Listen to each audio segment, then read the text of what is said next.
Hello everyone and welcome to The Good Old Gamer. So over the past few weeks we've been taking a look at a myriad of different CPUs, and today we're going to wrap up this series and jump into the next one. So for this one we're actually going to be taking a look at two different CPUs. Number one, we're going to be taking a look at the old Intel Core i7-2600K. The old Sandy Bridge, we want to see how that compares to the 3960X that we reviewed in the last video.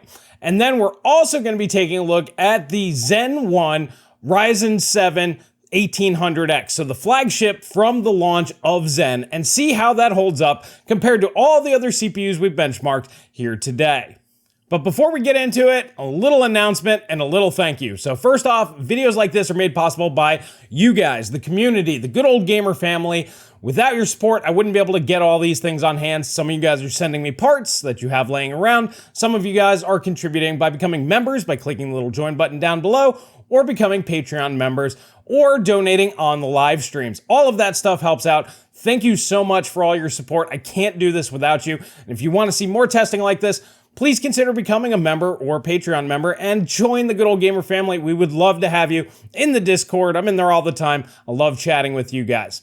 So the next phase will begin here in the not too distant future. So just doing a little house cleaning here. So I went ahead and did a major investment. I bought 7 more CPUs for testing. I ended up buying the Radeon 6800 XT for a good price. Got it for about $620. So this way all the people out there going, oh, you're GPU limited. Even though I know that I'm not, I'm going to go ahead and do that. I'm going to be upping the game count to 20.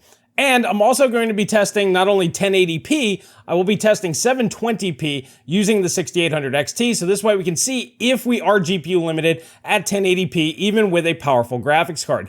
So this means I'm going to be doing a lot more testing. So the videos will probably go down to 1 per week, as once again, this is a lot more benchmarks that I'll be doing. However, I believe that this new upcoming CPU benchmark series will become the definitive source for seeing CPU performance for video games on the internet. And once again, this is all thanks to you guys. I'm going to put in all the work. You guys are there to back this up, and I want to thank you so much for that.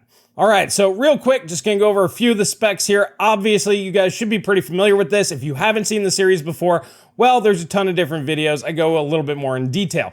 But today we're going to be taking a look at the Intel Core i7-2600K. This is an old 4-core, 8-thread CPU. I have this running at 4.8 gigahertz. It's the same speed that I got the 3960X in the last video up to.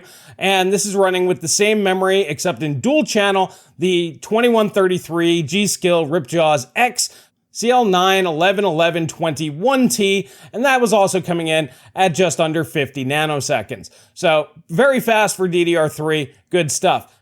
And then the one you're probably most interested in, the Ryzen 1800X. So this is an 8-core, 16-thread CPU, and I got this bad boy up to 4 gigahertz all core. So this is pretty good. 4.1 is about the best that you could do. This is not the best chip in the world, but I was able to get it to good 4.0, and that's pretty solid. And then for the memory, we're going with the tried and true Patriot Viper Samsung B-Die kit. These guys are only $78 on Amazon right now. Links are down below. If you don't have B-Die, get some. It seems like it's starting to run out. As I'm seeing prices go up, Newegg's prices have jumped up on these. So I strongly recommend getting some if you haven't already. Now, due to the fact that this is a very limited IMC on Zen 1, I was only able to get 3200 megahertz, which is pretty good for Zen 1. However, I was able to get that down to CL12. So we're running 12, 12, 12, 24, 1T command rate. Now, the latency on this is higher because, well, early Zen, that came in at 64 nanoseconds. So not the best, but still pretty good considering what this chip is. And considering out of the box, this starts at damn near 90 nanoseconds. So we got it down as good as we possibly could. And as this is the last test in the series, this is the last CPU test, we will be using the EVGA RTX 3060 XC edition. And yeah, so after this, that's just going to become a gaming GPU for me, and we will shift on over to the 6800 XT in the future videos. Well, alrighty guys, let's jump into the meat and potatoes and take a look at those benchmarks. As per usual, kicking things off with Cyberpunk 2077, we have 1080p high DLSS ultra quality. All right, so there's a lot more data points on here, so please bear with me. I want to go through the important ones. So we're going to take a quick look at the i7 2600K that comes in at 86 on the average and 50 on the 1% low. So it's definitely showing its age on this game, especially compared to something like the i7 3960X, which has 113 FPS on average and 81 on the 1% low. However, compared to the 1800X, not too far behind on the average FPS, coming in 86 versus 89 and 58 on the 1% low. So the 1800X is certainly better, even at stock settings. And then once we overclock it, we do get much better performance, coming in at 103 FPS on average and 70 on the 1% low. So while this is significantly better than stock and way better than a 2600K, it's actually behind the 3960X, the old Sandy Bridge, in this particular game. Shifting on over to Far Cry 5, for the 2600K, we get 113 FPS on average and 82 on the 1% low. This actually beats out the stock 1800X by a little bit at 105 on average, but ties on the 1% low of 82. Now, when overclocked, it obviously overtakes the 2600K, which comes in at 124 FPS on average and 96 on the 1% low. Taking a look at the 3960X, we have 129 FPS on average and 92 on the 1% low, virtually tying the overclocked 1800X. Next up is Horizon Zero Dawn, 720p medium settings. We have the i7 2600K coming in on average of 121 FPS and 72 on the 1% low. We have the 1800X stock coming in at 134 FPS on average and 84 on the 1% low. So this one, the 1800X stock does take a nice lead over the overclocked Sandy Bridge. And then we have 151 FPS on average for the overclocked 1800X and 105 on the 1% low. Taking a look at the i7 3960X, they're virtually tied here, coming in at 148 and 102. So I'd say that's within margin of error. Time for some single-threaded benchmarks with Starcraft 2. We have the i7 2600K coming in at 178 FPS on average and 113 on the 1% low. Compared to the stock 1800X, that comes in at 159 and 106. So a little bit behind on the stock, but it does pull ahead when overclocked, coming in at 179 FPS on average and 126 on the 1% low. However, compared to the 3960X, we do get 207 FPS on average and 129 on the 1% low. I would call these two a virtual tie. Once again, average FPS doesn't really matter that much because this is what you feel in your games. Now on to Shadow of the Tomb Raider, 1080p high DLSS ultra quality. The 2600K OC comes in at 92 FPS on average and 58 on the 1% low. And then we have the stock 1800X coming in at 97 and 59, so those two are virtually tied as well. And then we have the overclocked model significantly faster. So the overclocked 1800X coming in at 122 FPS on average and 74 on the 1% low. Compared to the 3960X, that comes in at 127 FPS on average and 78 on the 1% low. So as you guys can see here, once again, virtual tie. The 3960X is a little bit ahead, but not by a whole lot. On to Watchdogs Legion, we have 1080p high DLSS quality settings. We have the 2600K coming in at 63 FPS on average and 45 on the 1% low. We have the stock 1800X coming in at 72 FPS on average and 56 on the 1% low. So in this particular game, it does take a nice lead over the 2600K.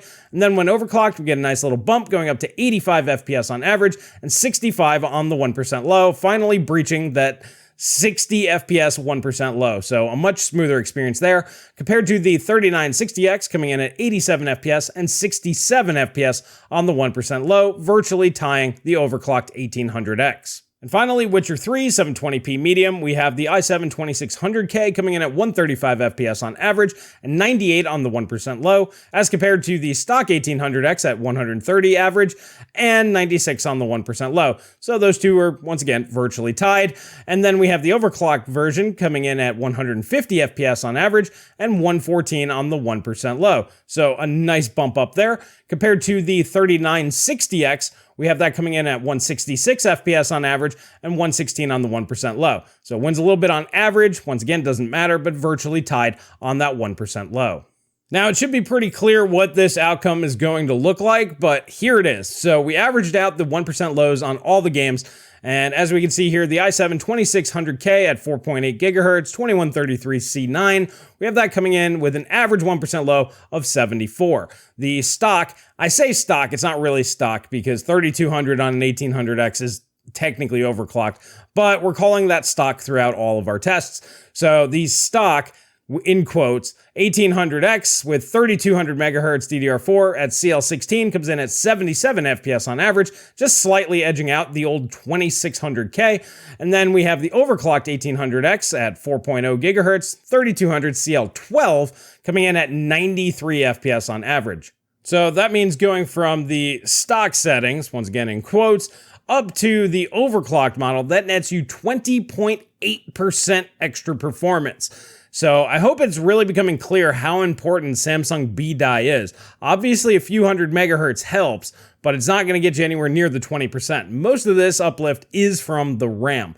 So that is a massive gain, and if we take a look next to the stock 3700X, that's pretty much close to where that is. So you can basically take Zen 1 and make it almost the same as somebody running cheapo DDR4 3200 CL16 stock. So yeah, that's huge, and it's game-changing. And I 100% felt the difference once I tuned the system. It was much snappier, more in line with a modern system, whereas the stock 1800X felt very sluggish and slow compared to what you're used to nowadays. Now, funny enough, the old i7 3960X overclocked to 4.8, 2133 CL9 does edge it out at 95 FPS. So yeah, basically we have Sandy Bridge level performance from AMD with Zen 1. And now time for the most important chart of the whole thing, and that is the platform cost, CPU, motherboard, and RAM. So the performance is one metric, and then you have to compare it to how much these things cost here today. So the i7 2600K, you can get that for as little as $195, and that's using the same memory, the same motherboard, and the same CPU that I got. So basically, I just used the prices that I paid to get up to $195. So that is definitely the cheapest that you can see on the chart here. However, the i7 3960X comes in at $5 less if you actually just did 16 gigabytes of RAM. Both HEDT platforms, the 3960X and 5960X, actually have 32 gigabytes of RAM. The others are priced in with only 16. So this one would actually be $55 cheaper, coming in $5 cheaper than this, making an i7 2600K basically worthless at this point in time. As we can tell, the 3960X is much faster for less money. And compared to the 1800X system, as you can see, that comes in at 300 flat. And for 20% more performance, you can get that by springing an extra 20 bucks for the better RAM. So obviously that's the way you would want to go. And if you compare this to something like this, it doesn't make any sense. However, if you compare the overclocked 1800X to the 3700X, they're virtually the same. Except once again, you can overclock that and gain an additional 20%. So yeah, I would definitively say the 1800X in today's market simply doesn't make any sense. Now, jumping on over here to eBay, I want to show you guys how much these are going for. I priced it in at $140. That's what it was when, well, I started doing all these tests. As you can see here, you have $115.50. And the shipping on this is only $2. So the price has come down a little bit, so you can knock 20 bucks off. That brings the overclock system down to $300. Unfortunately, that's still nowhere near the 3960X in terms of value. Now, I know what you're saying. You can get something like a Ryzen 7 1700 and use that. Okay, sure. Well, we have this one here, and this one's actually a pretty decent deal. As you can see here, $78, buy it now with $5 shipping. So jumping back to our chart, that would knock off basically another $40, bringing this down to $260, but you're still paying more than a 3960X, which has double the RAM. So still, even going with a 1700, that's a deal. You're still not getting as good a value as you can from these old HEDT platforms. And as I mentioned, this one's actually not bad. If we scroll down, you have 96, 100. They're mostly over $100. And that would mean that you'd have another $20 on top of that, which means it would be about $280 on average if you wanted to go with a Zen 1 system. So alrighty guys, there's a lot to unpack here. So obviously, when you think back to Zen 1, most of you guys probably go to the same spot that I do, that Zen 1, it was like a Haswell competitor, you know, somewhere around there, because AMD marketed Zen 1 as a 6900K, which is actually Broadwell, but, you know, almost the same thing, as a competitor to that. And in workloads, you know, productivity workloads, it most certainly was. It was very close to that particular level. Obviously, they compared to a stock 6900K because, as we just saw, otherwise that just wouldn't work. Very clearly, when it comes to gaming, though, the Zen 1 chip is very comparable to either Sandy Bridge mainstream or Sandy Bridge HEDT. So definitely not a Haswell competitor, because when you look at the 5960X, it absolutely destroys that and is actually more of a Zen 3 competitor than anything else. For as much crap as I give AMD for their marketing, that one actually really worked because it put bad information in my brain this whole time. So that's why I like doing these videos. I love doing this and figuring out exactly where things land and showing you guys what the real world performance is. So overall, my takeaway from this is, number one, the i7 2600K is dead. In modern games, it's just not good enough. However, the i7 3960X, the Extreme Edition Sandy Bridge, or the HEDT Sandy Bridges, those are definitely much better and still very usable here today. The old Zen 1 chips, if you guys are still running something like a 1600, 2600, or 2700X, basically Zen or Zen Plus CPU for gaming, you definitely want Samsung B-Die to get the most out of that. An additional 20% is nothing to sneeze at and brings you up to what I would consider to be a modern standard of performance. Without it, you're basically using 10-year-old technology in my eyes. So that is definitely step one if you want to keep your CPU, but honestly, my main recommendation would be is if you have Zen or Zen Plus, and even Zen 2, to be perfectly honest with you, you're best off getting Zen 3. It's very clearly the absolute best that AMD has out there besides the X3D, but that's a whole nother animal, but those are also very expensive. In my opinion, it's definitely worth the upgrade, especially for those Zen and Zen Plus owners. If you have Zen 2, you can overclock that and get it close to Zen 3, so you can go that route. So those are really the two things that I'm looking to do with this series. Number one, show people overclocking certainly isn't dead, because we keep getting 20%. It's the only one that we only got like 10% was Zen 3. All the rest are way beyond that. On the HEDTs, it's like 40%. So I should probably test stock on those. Maybe I'll do that in the next series just to show that for you guys, because it's astronomical. But I just assumed everybody knew old, Sandy Bridges and Ivy Bridges and Haswells. Those you all need to overclock. But I'll show you how ridiculous those actually are as well, coming up in the not too distant future. So if you guys like content like this, please smash that like button. Please share this around. This is really good stuff, and hopefully this clarifies the situation for a lot of people. If you're like me, you probably had the wrong info in your head going, yeah, it's a Haswell competitor. Well, it clearly isn't. So now we know this and we can move on. And for people that are still using those old Zen 1 and Zen Plus chips, maybe they'll see this and go, yeah, I might want to jump on something like a Ryzen 5600, and that'll be a world of difference. It'll make a huge difference in gaming, not just gaming, but also just the snappiness of Windows, and make your life a whole lot better. As I just picked one of those up for $162. So not too bad, guys. You can get those reasonably cheap. Well, alrighty, guys, that's really all I have for you here today in this video. Thank you so much for joining me on this short journey. And now we're going to start doing the real work. And yeah, I'm very excited. And let me know what you guys think down in the comment section below. Are you excited for this? And if you want to chat more about it, please consider becoming a member, either by clicking the join button down below or over on Patreon. That really helps out and just gives me a little bit more financial security. And then I can buy more stuff and we can do more things. And I have a lot of fun with this. Hope you guys are as well. And yeah, that's all I have for you here today. And I'll catch you guys in the next video.